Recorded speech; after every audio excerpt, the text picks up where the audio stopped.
അനവധി കഷ്ടങ്ങളും അനർത്ഥങ്ങളും ഞങ്ങളെ കാണുമാറാക്കിയവനെ, നീ ഞങ്ങളെ വീണ്ടും ജീവിപ്പിക്കും. ഭൂമിയുടെ ആഴങ്ങളിൽ നിന്ന് ഞങ്ങളെ തിരികെ കയറ്റും എന്ന് 71-ാം സങ്കീർത്തനം 20-ാമത് വചനത്തിൽ നാം വായിക്കുന്നു. ഭക്തനായ ഒരു വൃദ്ധന്റെ പ്രാർത്ഥനയാണ് 71-ാം സങ്കീർത്തനം. വാർദ്ധക്യത്തിലെത്തിയവർക്ക് വായിച്ച് ധ്യാനിക്കുവാൻ ഏറ്റവും അനുയോജ്യമായ ഒരു സങ്കീർത്തനമാണിത്. നമ്മുടെ ജീവിതത്തിലേക്ക് നാം തിരിഞ്ഞു നോക്കുമ്പോൾ എത്രയെത്ര പരീക്ഷണ ഘട്ടത്തിലൂടെയാണ് നാം കടന്നു വന്നത്.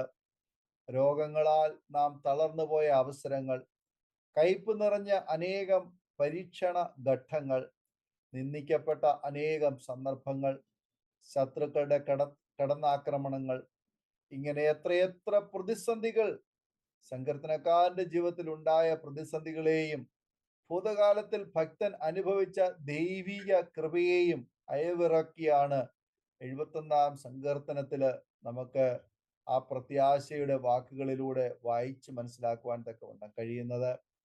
വാർദ്ധക്യത്തിന്റെ ക്ഷീണവും പ്രയാസവും ഏകാന്തതയും ഭക്തനെ അലട്ടുമ്പോൾ ഭക്തൻ പ്രത്യാശയോടെ ദൈവസന്നിധിയിലേക്ക് കണ്ണുയർത്തി പറയുകയാണ്, നീ എൻ്റെ പാറയും എൻ്റെ കോട്ടയും ആകുന്നുവല്ലോ.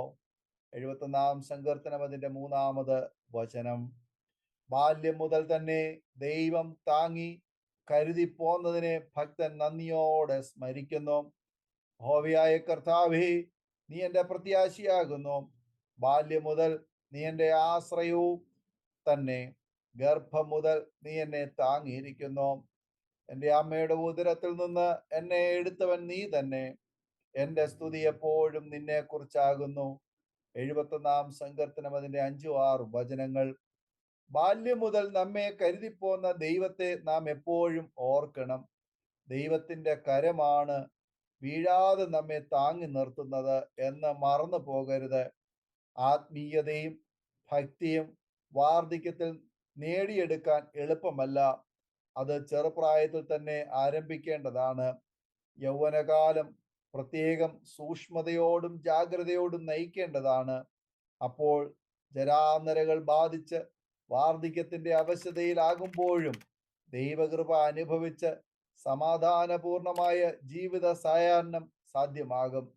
വാർദ്ധക്യകാലത്തും ബലം ക്ഷയിക്കുമ്പോഴും ആ കരത്തിന്റെ തണലിൽ എളിമയോടെ വസിക്കുമ്പോൾ എപ്പോഴും നാവിൽ നിന്നും സ്തുതികൾ ഉയരും. ശത്രുക്കൾ നാണിക്കും വിധം ഒരു അത്ഭുതമായി ദൈവം നമ്മെ മാറ്റും. അതുകൊണ്ട് സങ്കീർത്തനക്കാരൻ ഇങ്ങനെ പറയുന്നു, ഞാൻ പലർക്കും ഒരത്ഭുതമായിരിക്കുന്നു. നീ എൻ്റെ ബലമുള്ള സങ്കേതമാകുന്നു. എൻ്റെ വായ് നിന്റെ സ്തുതി കൊണ്ടും ഇടപെടാതെ നിന്റെ പ്രശംസ കൊണ്ടും നിറഞ്ഞിരിക്കുന്നു. വാർദ്ധക്യ കാലത്ത് നീ എന്നെ തള്ളിക്കളയരുതേ. ബലം ക്ഷയിക്കുമ്പോൾ എന്നെ ഉപേക്ഷിക്കുകയും അരുതേ. 71-ാം സങ്കീർത്തനത്തിന്റെ 7 മുതൽ 9 വരെയുള്ള വചനങ്ങൾ. ഭക്തനായ വൃദ്ധൻ ഭൂതകാലത്തെ വിജയകരമായി നടത്തിയ ദൈവത്തെ നന്ദിയോടെ ഇവിടെ സ്തുതിക്കുകയും വാർദ്ധക്യവേളയിലും തന്റെ ഏകാന്തതയിലും കൈവിടരുതെന്ന് അപേക്ഷിക്കുകയും ചെയ്യുന്നു. തന്നെ നടത്തിയ വിധങ്ങളെ ഓർക്കുകയും സ്തുതി കരേറ്റുകയും ചെയ്യുന്നതോടെ ഭക്തൻ ഒരു പ്രത്യേക കാര്യത്തിനായി അപേക്ഷിക്കുന്നു. എന്താണെന്ന് ഇവിടെ നാം കാണുന്നു. ഞാനോ എപ്പോഴും പ്രത്യാശിക്കും, ഞാൻ മേൽക്കുമേൽ നിന്നെ സ്തുതിക്കും. എൻ്റെ വായ് ഇടവിടാതെ നിന്റെ നീതിയെയും രക്ഷയെയും വർണ്ണിക്കും. അവയുടെ സംഖ്യ എനിക്കറിഞ്ഞുകൂടാ. ഞാൻ യഹോവയെ കർത്താവിന്റെ വീര്യപ്രവൃത്തികളോടുകൂടെ വരും. നിന്റെ നീതിയെ മാത്രം ഞാൻ കീർത്തിക്കും. ദൈവമേ, എൻ്റെ ബാല്യം മുതൽ നീ എന്നെ ഉപദേശിച്ചിരിക്കുന്നു. ഇന്ന് വരെ ഞാൻ നിന്റെ അത്ഭുത പ്രവൃത്തികളെ അറിയിച്ചുമിരിക്കുന്നു. ദൈവമേ, അടുത്ത തലമുറയോട് ഞാൻ നിന്റെ ഭുജത്തെയും വരുവാനുള്ള എല്ലാവരോടും നിന്റെ വീര്യപ്രവൃത്തികളെയും അറിയിക്കുവോളം വാർദ്ധക്യവും നരയുള്ള കാലത്തും എന്നെ ഉപേക്ഷിക്കരുതേ. 71-ാം സങ്കീർത്തനം 14 മുതൽ 18 വരെയുള്ള വചനങ്ങൾ. ഞാൻ അനുഭവിച്ചു വന്ന ദൈവിക മഹത്വം വരുവാനുള്ള തലമുറയോട് അറിയിക്കുന്നത് അതുവരെ തന്നെ ആയുസോടെ എന്നെ നിർത്തണമേ. ഭക്തന്റെ അവസാന യാചന കാരണം അനേകം കഷ്ടങ്ങളിലൂടെയും പ്രയാസങ്ങളിലൂടെയും കടന്നു പോകുന്നവർക്ക് മറ്റുള്ളവരെ ആശ്വസിപ്പിക്കുവാനും ദൈവമഹത്വം തിരിച്ചറിയാനും കഴിയൂ. അതുകൊണ്ടാണ് സങ്കീർത്തനക്കാരൻ പ്രത്യാശയോടെ ഇങ്ങനെ പറയുന്നത്: അനവധി കഷ്ടങ്ങളും അനർത്ഥങ്ങളും ഞങ്ങളെ കാണുമാറാക്കിയവനെ, നീ ഞങ്ങളെ വീണ്ടും ജീവിപ്പിക്കും. ഭൂമിയുടെ ആഴങ്ങളിൽ നിന്ന് ഞങ്ങളെ തിരികെ കയറ്റുമെന്ന്. സങ്കീർത്തനങ്ങൾ 71:20 ഈ പ്രത്യാശയോടെ വേണം ഒരു ഭക്തൻ എല്ലാ കാലത്തും, പ്രത്യേകിച്ചും വാർദ്ധക്യകാലത്ത് ജീവിക്കേണ്ടത്. പ്രത്യാശയോടെ സ്തുതിഗീതങ്ങളോടെയാണ് 71 സങ്കീർത്തന പ്രാർത്ഥന അവസാനിക്കുന്നത്. നമുക്കും നന്ദിയോടെ ആ പ്രാർത്ഥന ഏറ്റു ചൊല്ലാം. നീ എന്റെ മഹത്വം വർദ്ധിപ്പിച്ചു, എന്നെ വീണ്ടും ആശ്വസിപ്പിക്കണമേ. എന്റെ ദൈവമേ, ഞാനും വീണ കൊണ്ട് നിന്നെയും നിന്റെ വിശ്വസ്തതയും സ്തുതിക്കും.